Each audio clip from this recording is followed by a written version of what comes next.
Welcome to the Mindfulness Meditation Podcast presented by the Rubin Museum of Art. We are a museum in Chelsea, New York City that connects visitors to the art and ideas of the Himalayas and serves as a space for reflection and personal transformation. I'm your host, Tashi Chudran. Every Thursday, we present a meditation session inspired by a different artwork from the Rubin Museum's collection and led by a prominent meditation teacher from the New York area. This podcast is a recording of our weekly in-person practice. In the description for each episode, you will find information about the theme for that week's session, including an image of the related artwork. Our Mindfulness Meditation Podcast is presented in partnership with Sharon Salzberg and teachers from the New York Insight Meditation Center, the Interdependence Project, and Parabola Magazine, and supported by the Frederick P. Lenz Foundation for American Buddhism. And now, please enjoy your practice. Good afternoon, and Tashi Deleg. Welcome. Welcome to Mindfulness Meditation at the Rubin Museum of Art. I am Tashi Chudran, Himalayan Programs and Communities Ambassador, and I'm so happy to be your host today. We are a global hub for Himalayan art with a home base in Chelsea, New York City, and we are so glad to have all of you join us for a weekly program where we combine art and meditation. Inspired by a collection, we will first take a look at work of art from a collection. We will then hear a brief talk from our teacher, Elaine Retholtz, and then we will have a short sit, 15 to 20 minutes for the meditation guided by her. Now let's take a look at today's theme and artwork. The theme this month, we are exploring on the theme of compassion, which is bodhicitta in the Vajrayana Tibetan Buddhism. Compassion is the key to awakening. The connection to the theme is this beautiful Thangka painting of Ushnishavijaya. Ushnisha is associated with overcoming obstacles, particularly those related to sickness, disease, and untimely death. Her compassionate activity extends to protecting beings from various forms of physical and mental afflictions. Now, this Thangka painting, the art connection for today's session is this beautiful painting of Ushnishavijaya, meaning victorious crown ornament. In Tibetan, she's known as Tsuktor Namgyalma Tsela. She is one of the three long-life deity. She also removes obstacles, promotes well-being, and ensures environmental stability, something she needs to work on harder every day now.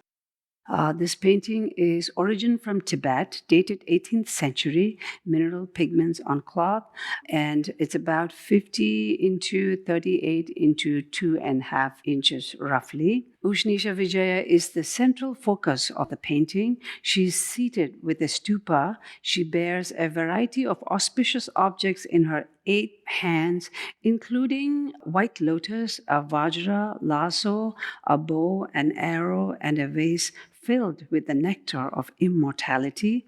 Her hand gestures convey supreme generosity, protection, and meditative balance. This painting was commissioned by a family to commemorate the death of a relative. At the bottom center of the painting is the depiction of the deceased individual. The small figure wearing white is shown seated on a lotus, indicating that his relatives hope that the merit generated by the painting will help him to be reborn into the pure realm of a Buddha. Now let's bring on a teacher for today. Our teacher is Elaine Retholtz. Elaine has been studying and practicing the Dharma since 1988.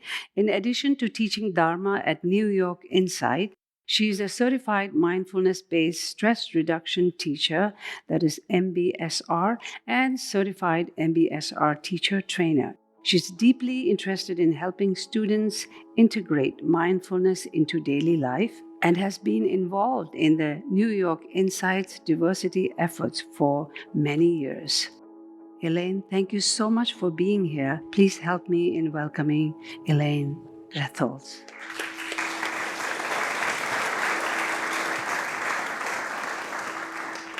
Hello. Yeah, so I've been thinking about Ushnishavijaya and what it means to perhaps receive this kind of blessing. And we were talking before you all arrived about how none of us actually knows the length of our lives. And there are some things we can control in terms of the obstacles of our lives, but ultimately we actually don't know. And, I'm wondering, that doesn't actually mean we're not protected. What is our practice, and how does our practice protect us? And how does compassion itself protect us? And I am reminded of a story about how a friend of the Dalai Lama's was imprisoned for over a decade, I think, by the Chinese. And either he was released or escaped and traveled arduously back to be reunited with the Dalai Lama. And after he received medical care and recovered somewhat, they were reunited. They were having tea. And the Dalai Lama said, "Tell me, friend, were you ever in danger?" So years in prison, right? This treacherous journey from the prison back to Dharamsala. And he paused and he thought, and he said, "Yes, there were moments when I almost lost compassion for my jailers." And so, what is the protection that we receive in the context of our lived lives? And what is the protection that our practice, what we're trying to cultivate in this moment every day, since we don't know how long we have in this life, that how do we bring that gift of life and the removal of obstacles into every moment? What's practice here? What are the dangers, the internal dangers that my mind and heart might face? How do I free my mind and heart from the internal dangers that I do have control over? So, this is something that I've been thinking about in my life and in the shared lives we have in the world today, where there are certainly many environmental and other threats, where there's war and poverty and increasing disparities in wealth and difficulty talking to each other more and more. What is the protection that perhaps we're blessed with? And how does that help us be responsive?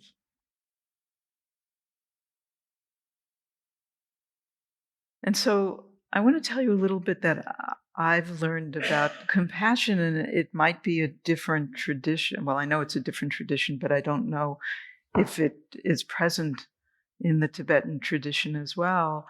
That compassion actually has two pieces. We often hear the word karuna about compassion, but there's another word, anukampa.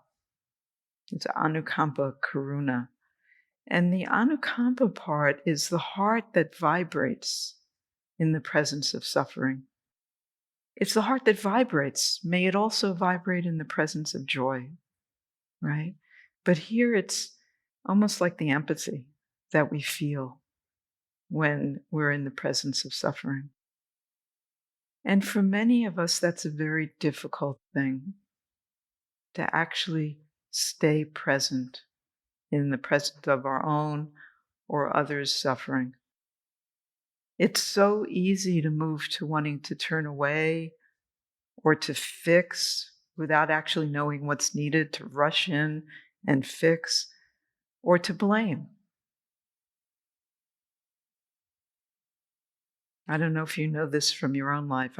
I certainly know it in my own experience and in observing what happens in natural disasters or in acts of war, where there's this outpouring of compassion and, oh my goodness, and then there's like, who should we blame for this?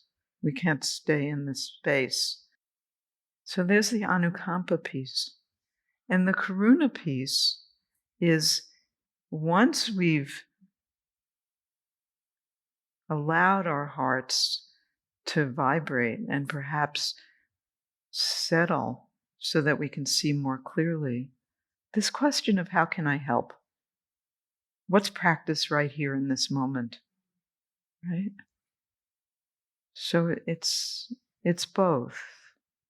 And for those of us who might be not just in families where we have friends and relatives who are suffering and we want to necessarily go in and fix or come to a cause about why that is, but for those of us who are working in social justice, how important this is to be able to move from a place of compassion rather than a place of aversion, rather than a place of ill will, rather than a place of imposing my or our views of what our view says is right, but to really engage in this out of compassion, recognizing that the danger to our hearts is to lose access to that, right? So I thought I'd guide some compassion practice today.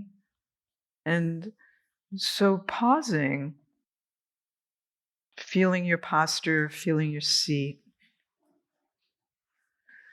perhaps placing your arms on your lap or on the arms of the chair, and coming home to the body,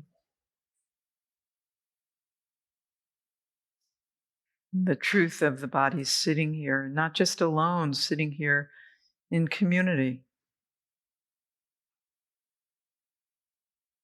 feeling the breath as it moves past your heart, the lungs massaging the heart, perhaps.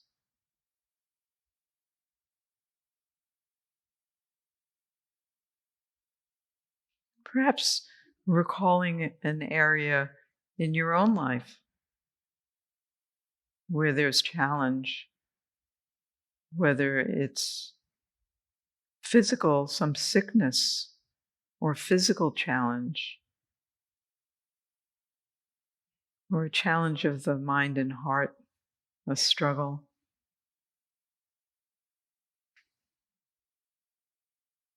Something that you're willing to be with.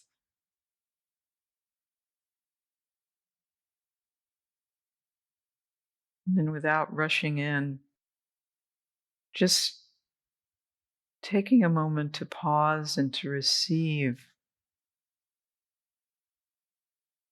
the responsiveness of the heart to your own suffering, to your own confusion.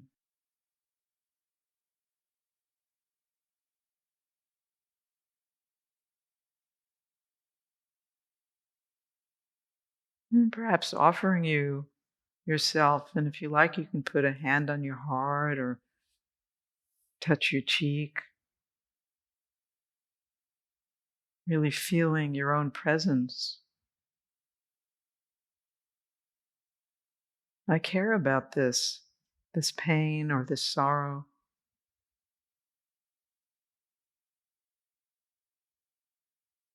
Just feeling this. Can you connect to your own care for your own well being in whatever the situation is?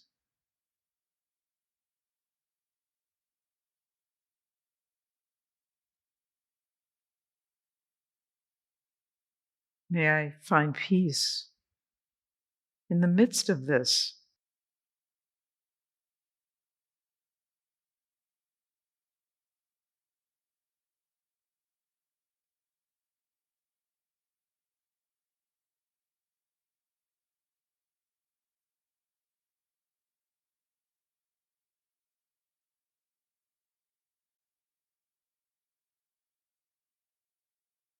Perhaps the traditional phrase of, may I be safe and protected from harm.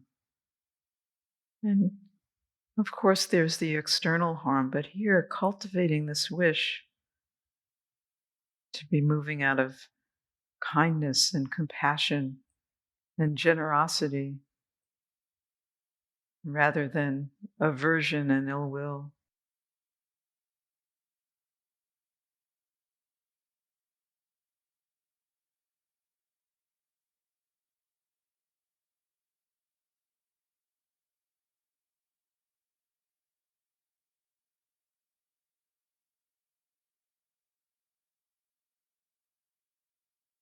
And it may be that you notice the habit of thinking and planning and the to-do list and what I need to do and who I should talk to about this or if only, and just noticing the habit of the mind. And they may be very skillful actions, and yet can we just stay for now in the midst of the uncertainty, perhaps pain, sorrow, grief?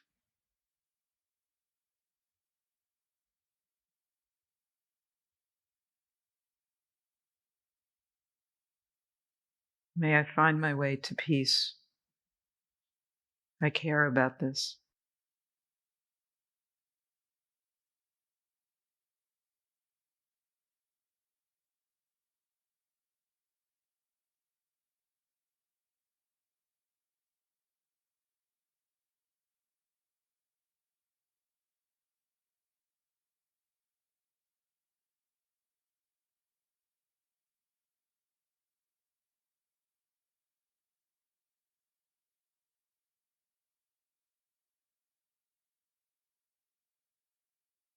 And softening now and releasing this particular situation in your current life experience, grounding once again in the body, in this community of people breathing and practicing here. And perhaps bringing to mind a loved one or somebody you care about, a friend or a family member or neighbor who might be going through some difficulty right now. Could be any kind of difficulty.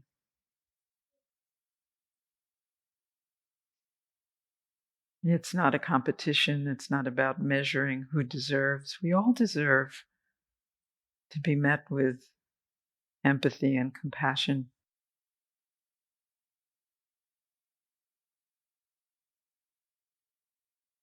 Just taking a moment to see what arises in the mind and heart.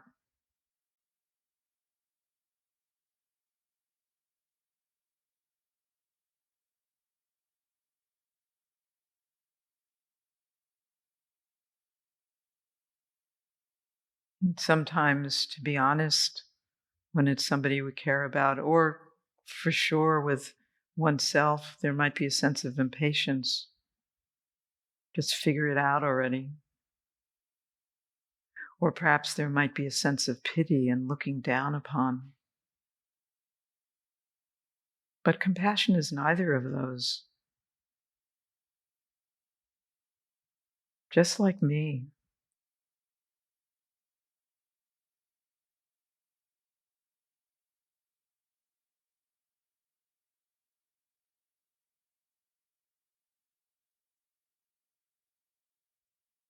So as you visualize this person, hold them near or in your heart,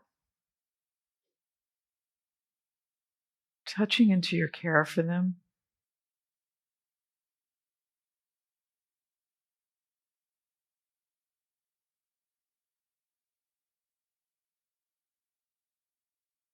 And perhaps wishing them ease.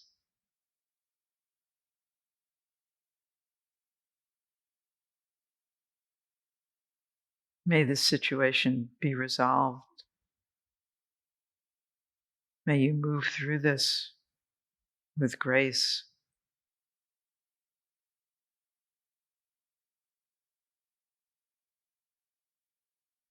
May you find ease in the midst of this situation, right here, right now.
And if it feels right for you today in this moment,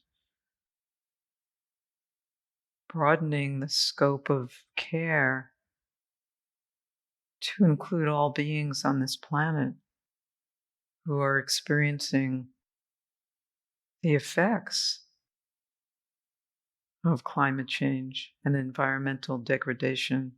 Some of us certainly more privileged than others as we sit here in this beautiful air conditioned space.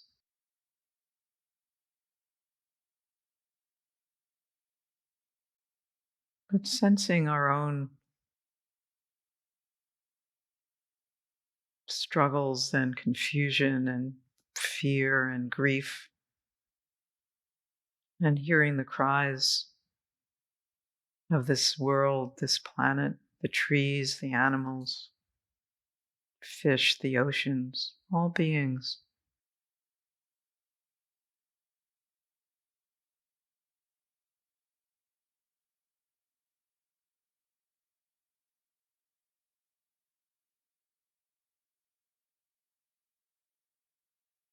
So, certainly, there's this wish for ease in the midst of this turmoil.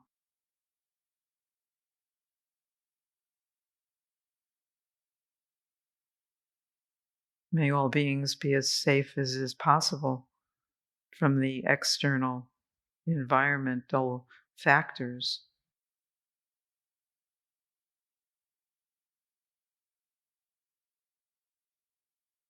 and may all beings be at ease internally, free from reacting with the poisons of aversion and hatred and blame.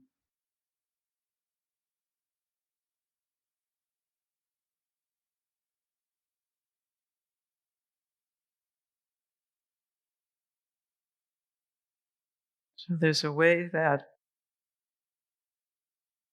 engaging in compassion practice is acknowledging things as they are. But because we acknowledge that it doesn't mean it gives us a pass to move to the sidelines and not do anything. And it certainly doesn't mean that we approve or resign to the situation. So, in all of these dimensions, ourselves, those in our immediate circle, and more globally, whether it's about the climate or other factors, there is this question we live into of how can I help? Might be something small but it's not just about the vibration, right? It's not just about the empathy. The invitation is what's practiced here, what's needed here. We don't know the answers, but we listen. We ask and we listen.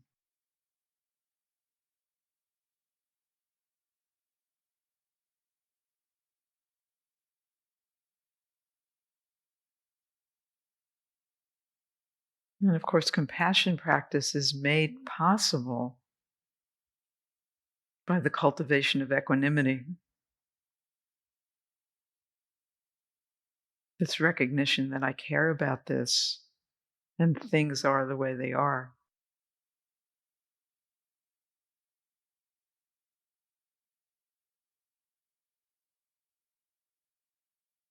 That our experience from moment to moment arises as a result of conditions that are so vast and intertwined. And we are ultimately, not in control of anything but our response, certainly not the outcome.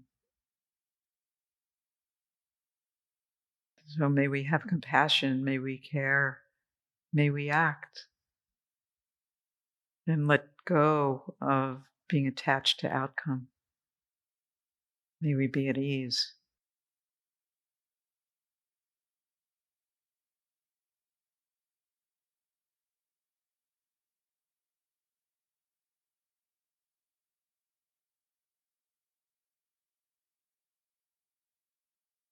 And this is the dance, to live in this world, to be engaged, to be involved,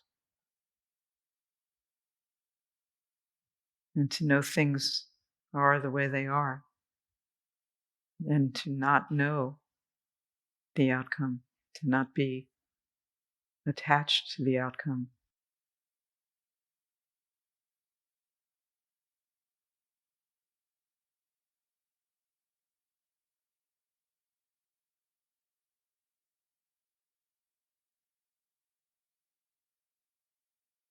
May all beings live in the heart of compassion. May all beings respond with kindness and generosity and care. And may there be peace.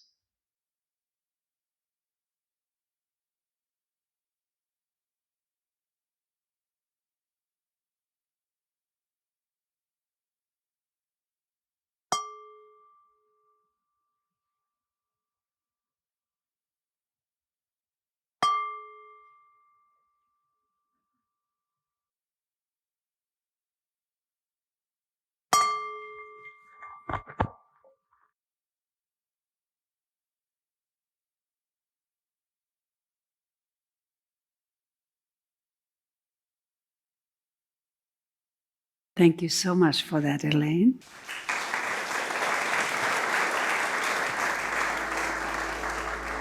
That concludes this week's practice. To support the Rubin and this meditation series, we invite you to become a member at rubinmuseum.org/membership. If you are looking for more inspiring content, please check out our other podcast, Awaken, which uses art to explore the dynamic paths to enlightenment and what it means to wake up. Season 2, hosted by Ravina Arora, is out now and explores the transformative power of emotions using a mandala as a guide. Available wherever you listen to podcasts. And to stay up to date with the Rubin Museum's virtual and in-person offerings, sign up for a monthly newsletter at rubinmuseum.org/e-news. I am Tashi Churdin. Thank you so much for listening. Have a mindful day.